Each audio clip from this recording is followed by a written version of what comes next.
नमस्कार, आप देख रहे हैं जीटीवी न्यूज। जंतर मंतर पर डॉक्टरों ने दिल्ली एमसीडी को खोलकर चोर कहा और केंद्र सरकार पर भी अपना गुस्सा निकाला। डॉक्टरों का कहना है कि सरकारी हॉस्पिटल में जॉब करने से तो अच्छा है कि प्राइवेट हॉस्पिटल में जॉब करें ताकि समय पर सैलरी मिल सके, इसलिए डॉक्टर प्राइवेट हॉस्पिटल की तरफ जाते हैं। कोरोना काल में जिन डॉक्टरों ने लोगों की जान बचाई और आज तक कोरोना वायरस से लोगों की जान बचा रहे हैं, आज वही डॉक्टर परेशान हैं कि एमसीडी डॉक्टरों को वेतन नहीं दे रही है। क्या कारण है डॉक्टरों की भी समझ में नहीं आ रहा है। दिल्ली नगर निगम के अस्पताल के डॉक्टर हैं परेशान। 4 महीने से डॉक्टरों को वेतन नहीं मिलने से डॉक्टरों को दिक्कत का सामना करना पड़ रहा है। एमसीडी अंदाजा भी नहीं लगा रही है। अगर सरकार इन कोरोना योद्धा के लिए कुछ नहीं कर सकती है तो क्या फायदा। ऐसा सरकार का जंतर मंतर पर इन डॉक्टरों ने एमसीडी को चोर कहा। डॉक्टरों का कहना है कि इन राजनेताओं के चक्कर में हम डॉक्टरों पीस रहे हैं। डॉक्टर को समझ में नहीं आ रहा है कि एमसीडी इनके साथ ऐसा क्यों कर रही है। एक तरफ तो इन डॉक्टरों को कोरोना योद्धा का सम्मान दिया जा रहा है और दूसरी तरफ वेतन नहीं मिल रहा है। ऐसे दिल्ली से राजू तिवारी की एक खास रिपोर्ट। नहीं अधिकार तो ये तो अत्याचार है। ठीक नहीं अधिकार है, ये तो अत्याचार है। ठीक नहीं अधिकार, बंद करो ये अत्याचार, बंद करो ये अत्याचार। घर चलाना होता है, बहुत सारे खर्चे होते हैं sir. Like any household we also have a family to look after. Sir अपना नाम? मेरा नाम डॉक्टर ज्ञानेश्वर अहिरे है। मैं हिंद्रो हॉस्पिटल से हूँ, ऑर्थोपेडिक सर्जन DN में हूँ। यहाँ जो प्रदर्शन के लिए आए हैं डॉक्टर, क्या एक ही अस्पताल के हैं या अलग अलग अस्पताल? नहीं, यहाँ पे जितने भी एमसीडी के जितने भी हॉस्पिटल्स हैं, जैसे कि राजन बाबू टीबी हॉस्पिटल, फिर वन में कस्तूरबा हॉस्पिटल और हिंद्रो हॉस्पिटल, ये तीनों मिलकर प्रदर्शन कर रहे हैं। तो क्या कारण क्या है एमसीडी को और दिल्ली सरकार को आप लोग क्यों बता रहे हैं? नहीं, मतलब कारण यही है कि बस तनख्वाह, हमको किसी को कुछ बोलना नहीं है, हमको हमारी तनख्वाह चाहिए, बस यही हमारी मांग है। हमारी खाली 2 ही मांग है। हमारी जो पुरानी सैलरी है वो हमें दे दे और जितनी बची हुई सैलरी है, और फिर वन में जो सैलरी जो रेगुलराइजेशन होना चाहिए, सब बस ये 2 ही मांग है। बाकी सब सरकार से कोई आपको जवाब नहीं मिल रहा है? नहीं, अब तक तो नहीं मिला है। तो कोरोना काल के अंदर आप लोगों को योद्धा बताया गया, तो योद्धा अगर इसी तरीके से परेशान रहेंगे तो फिर पेशेंटों को क्या होगा? वो तो सही बात है ना, क्योंकि योद्धा भी इंसान ही है।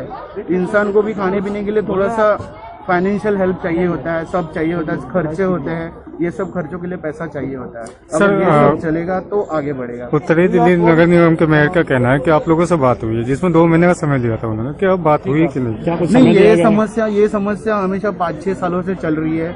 ये हर बार का है, 3 महीना हो जाएगा, 3-4 महीना हो जाएगा, फिर 1 महीने की सैलरी देंगे।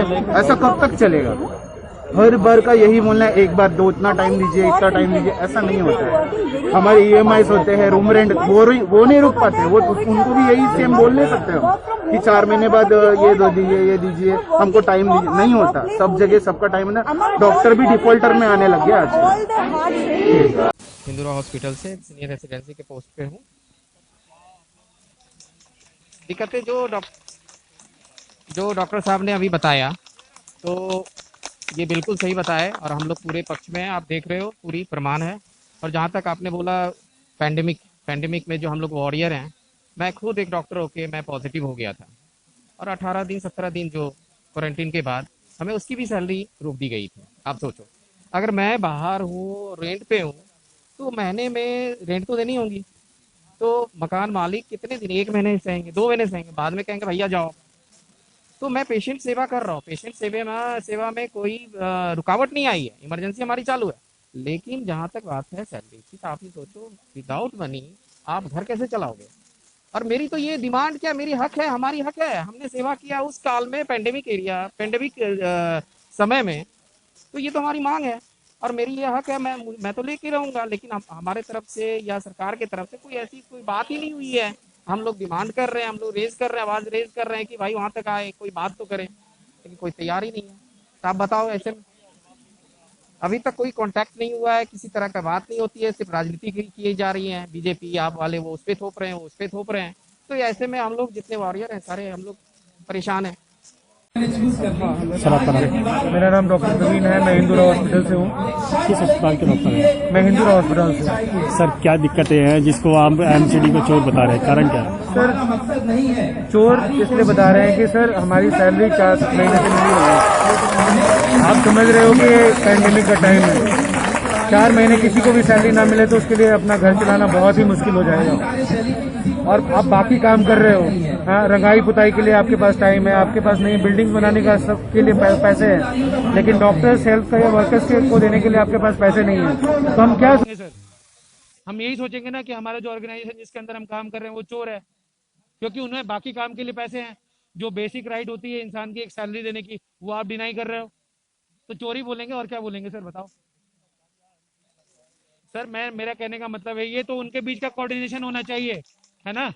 ये हमारा काम नहीं है कि आपका काम नहीं है, ये तो कोऑर्डिनेशन उनके बीच बनता है ना, कि आपकी गवर्नमेंट अगर दिल्ली सरकार चला रही है और एमसीडी बीजेपी चला रही है, तो ये कोऑर्डिनेशन तो उनके बीच में होना चाहिए ना, कि हम कोऑर्डिनेट करके उनके एम्प्लॉयज़ को सैलरी टाइम पे दें।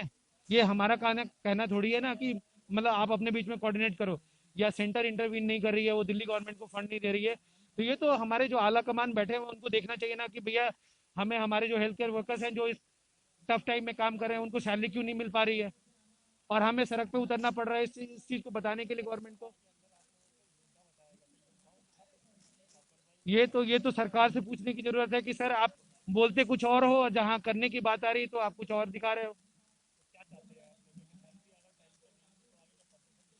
सर अगर हमारी सैलरी टाइम पे नहीं मिलेगी, हम लोग भूख हड़ताल पे बैठने वाले हैं, इंडेफिनिट हंगर स्ट्राइक पे बैठेंगे, तब तक बैठेंगे जब तक हमारी डिमांड फुलफिल नहीं हो जाती है।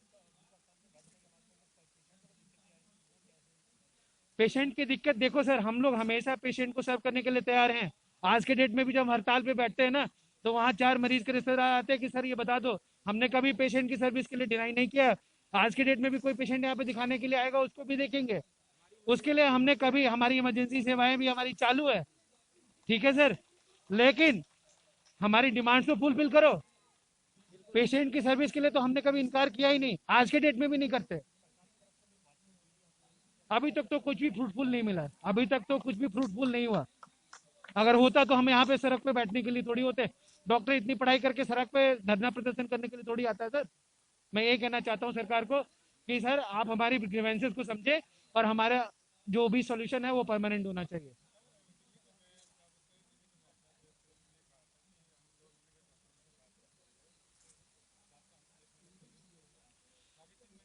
सर 1 महीने की भी जो सैलरी है वो हर किसी की रिलीज नहीं हुई है।